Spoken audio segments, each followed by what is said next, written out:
Hey guys, how you doing? Welcome back. Hope you're having a fantastic day. It's T125 day.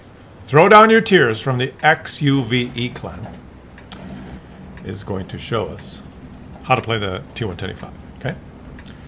No shenanigans today. We're just going to watch a fantastic gameplay, amazing strategy, and just phenomenal results.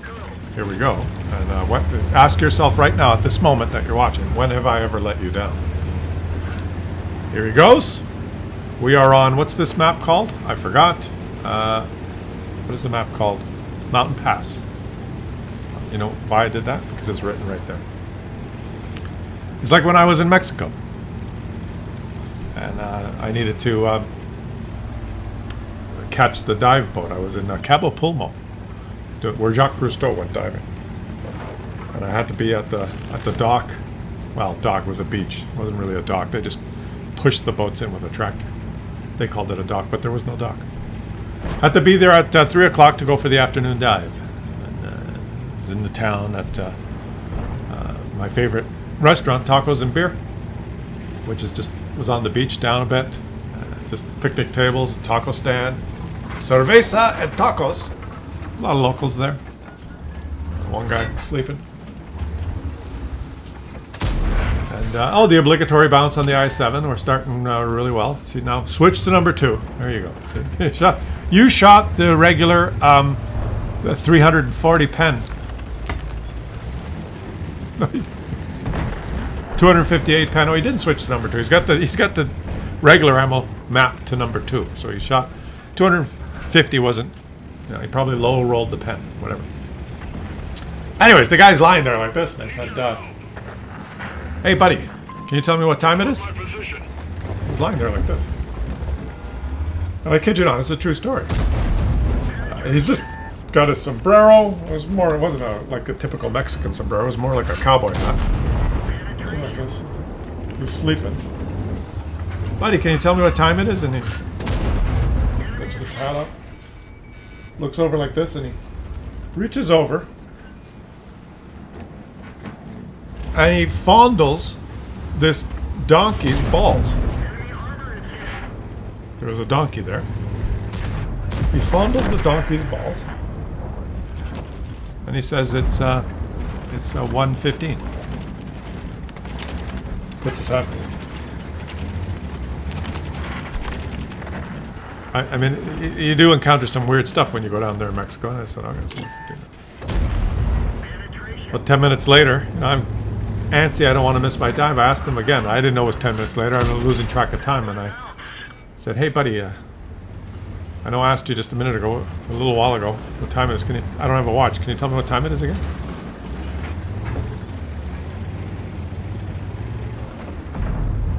He fondles the donkey's balls. He goes, "It's 2 o'clock. Goes back to sleep. I'm thinking, what the fuck? He doesn't know what time it is. I'm going to miss my... Hey, wake up. Like, I asked you a couple of times what time it is. You tell me like 1:15, 2 o'clock. You're just making it up. Did a half an hour, 45 minutes go by? Like, you could tell what time it is by fondling the donkey's... How come I ask you what time it is and you fondle the donkey's balls and then you tell me what time it is? Like, how the hell does that work?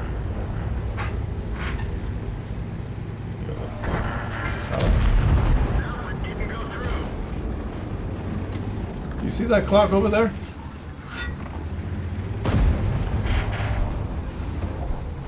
Anyway. Let you ponder that for a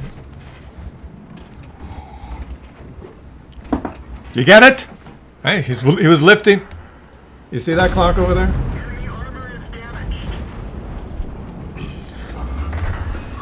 That was a joke. True, I went to Cabo Pulmo scuba diving. Not recently. I did a video on it. Should I post a video? I do travel videos, you know. Guys, I've posted some videos of my travels. That one is particularly good. I think it's it ended up being very informative, and it's got a lot of views from people that actually want to go to Cabo Pulmo, and they search online, you know, is it worth going to Cabo Pulmo? And there's not a lot of information about Cabo Pulmo. And you may ask yourself, why? Why am I playing this game? Why am I listening to him speak? Why is there not a lot of information about Cabo Pulmo? Because it's a very small, very unique destination that you would only go to if you were very interested in marine life and scuba diving and snorkeling. It is situated on one of the most amazing reefs in the world. And it's on the southern tip of the Baja Peninsula, which Mexico is going to rename the Mexican Peninsula.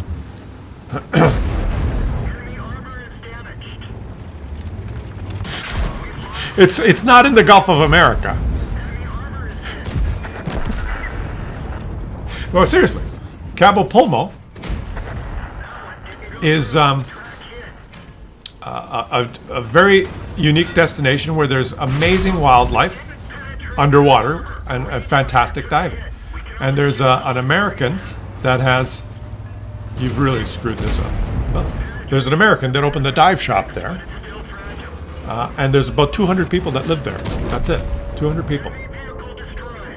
And there's no power. Everything runs on solar energy because it's in the middle of... you have to land in San Jose del Cabo. And it's about a 2-hour drive down to this very secluded place where there's nothing. There's just nothing. Nada. Nothing.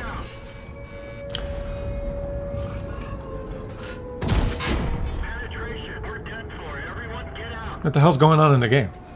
Well, the game was a defeat. Throw down your tears. Sucks to be you, buddy. He did 7,233 damage and he lost. Let's give him another chance. Here he is again with a different name. I don't know how this works now that when you anonymize, the replays have the anonymized name. I don't know. Whatever. I think it's the same guy. Give him another chance in the T125. So guys, let me continue because this is very interesting, okay? You give him another chance. I picked the wrong replay. This one's going to be better. Watch this gameplay. But Cabo Pulmo is home of one of the most amazing reefs that are still alive on Earth. A lot of the reefs are dying on Earth because of warming sea temperatures. And, that's a fact. Especially the shallow areas in the tropical parts of the Earth, warming up just that little bit where you get the reefs die of bleaching. But Cabo Pulmo is a little bit unique because the water is cold. I mean, it's not... you can go in, you wear a wetsuit and you're fine, but it's colder water at the southern tip of the Baja. It's not like in Australia, Great Barrier Reef, where they're losing huge portions of the reef, or other parts like Cozumel and places like that where the reefs are dying everywhere. But in Cabo Pulmo, because the water's fairly cold, even though it's warmed up a little bit, it's still cold. What the hell's the grenade doing there? So the reef is completely alive. It's not dead at all. So it's a very big reef. I think it's the largest reef in North America, the Cabo Pulmo Reef. And the edge of it goes to deep water off the west coast, the southwest coast of the southern tip of the Baja. Okay? So because it's connected to some fairly deep water, not connected, but it's adjacent to some fairly deep water, you get amazing influx of just the most incredible sea life. Different animals, sea animals, from the deep arrive there at different times of the year, and it's like just an incredible place. And it was kind of not discovered, but its amazingness was noticed and first kind of publicized by Jacques Cousteau, who kind of described it as his favorite place on Earth to dive. And Jacques Cousteau did lots of dives there, and I think inspired a lot of people to go check it out. And so this dive shop, this American set up a dive shop there, and he set up a huge array of solar panels because there's no power there, right? So he built a dive shop with compressors, and he couldn't wait for the Mexican government or something to run power there. He set up a huge solar array and it's a beautiful. He's got a pool where you can learn, and you can do your checkout in pool sessions or take scuba course, lots of boats. It's got the compressor for to fill the air. It's got a huge, not huge, but a big restaurant up top, so where you have a view of everything. All the cooking and the lights and everything's all run on solar energy. It's great. And then the rest of the town has also built up its solar capabilities. So it's not, you don't go there as like an all-inclusive, all-you-can-eat, all-you-can-drink Mexican holiday, right? To where hey, whoa, right, and get hammered by the pool. That's not what it's about. It's ecotourism, I guess. It was amazing. One of the most amazing places I've ever been. So what the hell is another relay doing up there? So I went there and I did a video. I did the whole tour. You can walk. It's a small place. You know, I got up from my couch. I rented a couch outside building. Seriously. I think it was $10 a day. I got a couch that was outside someone's house, and I could sleep on it. It was warm, right? I'm not kidding. Watch the video. So the video is I wake up and I walk all of Cabo Pulmo. It took about 8 minutes to walk the whole thing. And I show everything, talk about it. So if you're ever going to come to Cabo Pulmo, watch this video because I'm going to show you everything that exists here. And when I did the video, no one watched it, no one gives a shit. But I guess a couple of years have gone by. Now it's, I don't know, maybe 10,000 views. So people that want to go actually have found it on YouTube and watch it to decide. If you're thinking of going, and I know 99% of you would say, "Oh, go there." I'm going to go to Cabo and party. But if you're interested in that sort of stuff, if you're a diver or you want to, then and you're interested in that particular location, watch the video. It tells you everything you need to know. I'll link it up here. Oh, what the hell is the Grenade doing around the corner? Bouncing, that's what he's doing. Dying, that's what he's doing.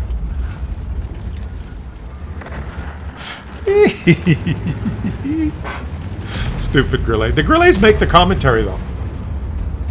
Is he going to be dumb enough? Let's see. Let's see, guys. Is he going to be dumb enough? Yes. What the hell was the Grenade thinking?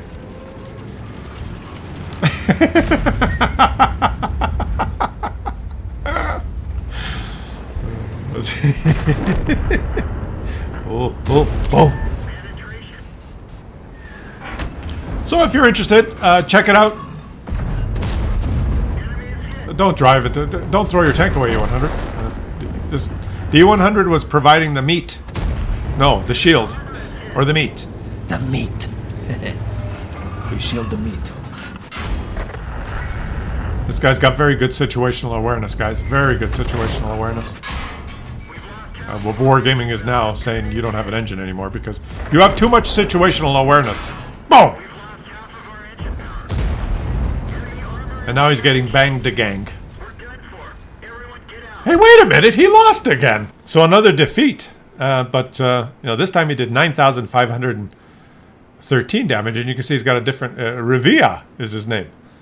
Was my dive master in Cabo Pulmo. Revilla! I don't know. The names are completely screwed up in these replays. But perhaps it's the same person. It could be. No, guys, perhaps this is the same player. You'll never know. But now he's got the underscores. He's got the Dorban underscore, tilted underscore, like the anonymized underscores. And he's got different concealment pattern. So perhaps it is and perhaps it... You will never know. But it is a T110E5, and he's going to try again. Right? He's got different view range, too, which is... perhaps he changed his equipment. Let's go. So let's watch. Okay. I mean, 2 losses in a row. 7,000 damage lost, 9,500 damage lost. Let's see if we can redeem ourselves here, guys. And I'd appreciate in the comment section if you have... Like, if you do watch, or maybe if you go and watch the Cabo Pulmo video, you know, if you're not into that stuff, it's okay. It doesn't, you know, it won't hurt my feelings if you don't. But if you do and you like that kind of stuff, leave a comment so I know. You know, say, and give some suggestions. Say, yeah, I like that. Maybe go to whatever your favorite place is.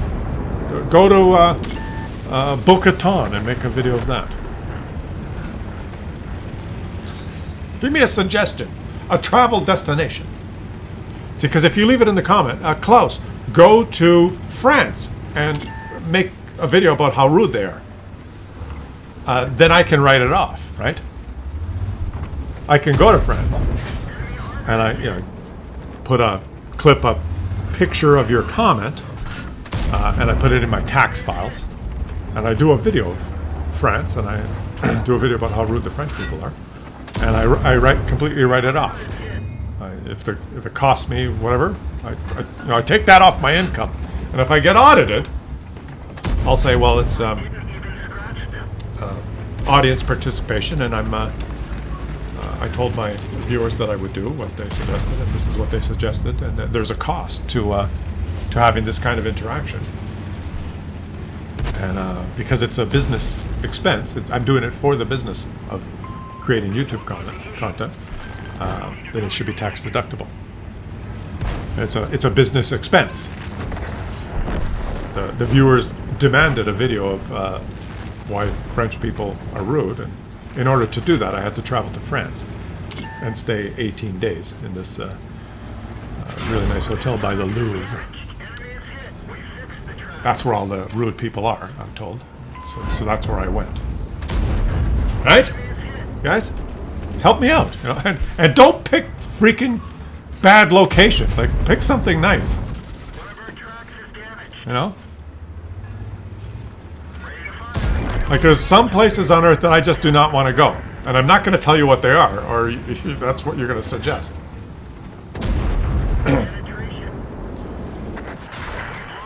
We lost the track. Oh, beautiful.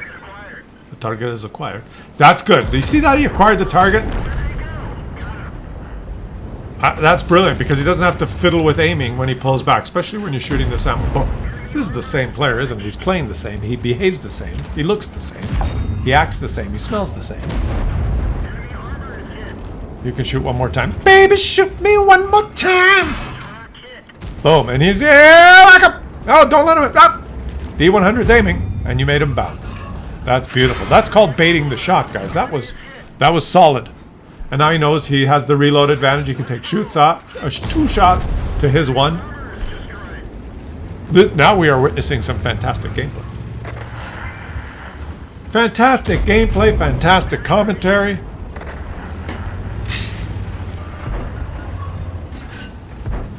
Muppets on the enemy team. What is a T-25 pilot doing? What are you doing, pilot? He's hull up. He forgot to watch the video about being hull down. And now he's tracked sideways. The contradictus. Contradicted him. Whoa. I did this once and I backed out and fell into the water.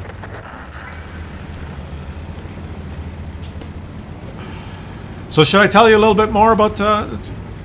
No, I won't. There's a couple of videos I did on Cabo Pulmo. The diving was spectacular. I saw all sorts of amazing sea life underwater. I loved the place. That's the kind of thing I like. I'll just tell you one thing. One of the most amazing things I've witnessed ever in the natural world, and I didn't have my recording equipment. And the next time I brought my recording equipment on the dive boat and did some underwater filming. But the first day I said, well, let me just... Because I did like five or six dives. So the first time we went out, I said, you know, I won't bring my stuff. Let me just see how things go here. I don't want to be like doing it on the boat. Let's just get to know the guys first. And so we went out the first time. I didn't have my stuff. And we're going out to our first dive location. And then the guy, I don't know what his name was, Alejandro, was driving one of those cigar boats. And he just stops. I go, why are we stopping? He goes, look. We look. And out in the horizon, I see the water is kind of rippling. almost like Godzilla in the Godzilla movie where the water's rippling and it's kind of coming toward. And I go, what's that? And he goes, jumping ray.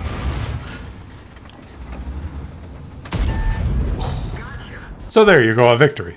But I said, guys, he says, jumping ray. And I go, jumping ray? He goes, yeah, wait, it's coming. And you see the water is kind of white and bubbly. And as it gets closer, you start to resolve a little bit of what's happening. And there's these rays about the size of, about like this big, about like 2 feet across, 2 feet long, rays with the long tails. And they're jumping. They jump out of the water and then they flap. And they kind of hover for about 4 or 5 seconds, and then they stop flapping and they land back in the water and they go slap on top of the water. Which if you see one of them do this, you think, what the hell is he doing, right? What the hell is the ray doing? But it's not one of them. It's probably 10,000 of them. It's the size of, and I know your perspective of dimension on the water is not accurate, but as they approached and we stopped and turned the engine off, and otherwise they might avoid our path, they came right past us. Like we just stood stationary and let them go on their way. The size of numerous football fields, okay? Like as far as the eye could see, and then they come by, and literally at any given moment, hundreds and hundreds jumping out of the water, flapping, and landing, and all you hear is slap, slap, slap, slap, slap, slap, slap, slap, slap, slap. Right? None of them landed in the boat, and it took probably 10 minutes for them to pass by us, and then they're swimming pretty fast, so that gives you an idea of how big. I didn't have my GoPro camera. I didn't have, because I brought a lot of filming equipment. I didn't have it. I was so pissed off. And we're watching. It was just incredible. There's probably 5 of us on the boat, and the guy who drives the boat and the dive master.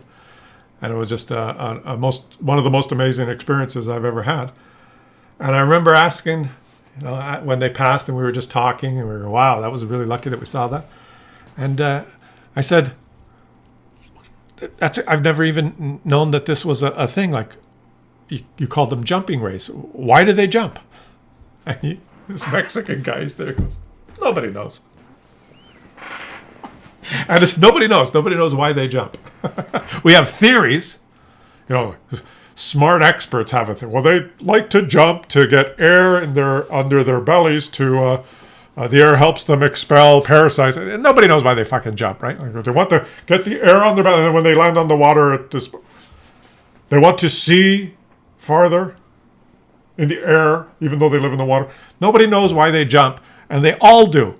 And it's like a pod, or whatever you call them, of thousands of them jumping at the same time. That's how they travel around. Maybe there's splashes on top of the water. The sound that they make confuses or scares things away. I'm just making things up now. I don't know why they jump, but they're called jumping rays, and there's thousands of them. We were surrounded by them, and it was absolutely incredible. So there you go. And we got to watch some World of Tanks too, right? So let me know if you check out my Cabo Pulmo video. Let me know. Leave some comments. Thanks, guys, for watching. I'll catch you on the next one.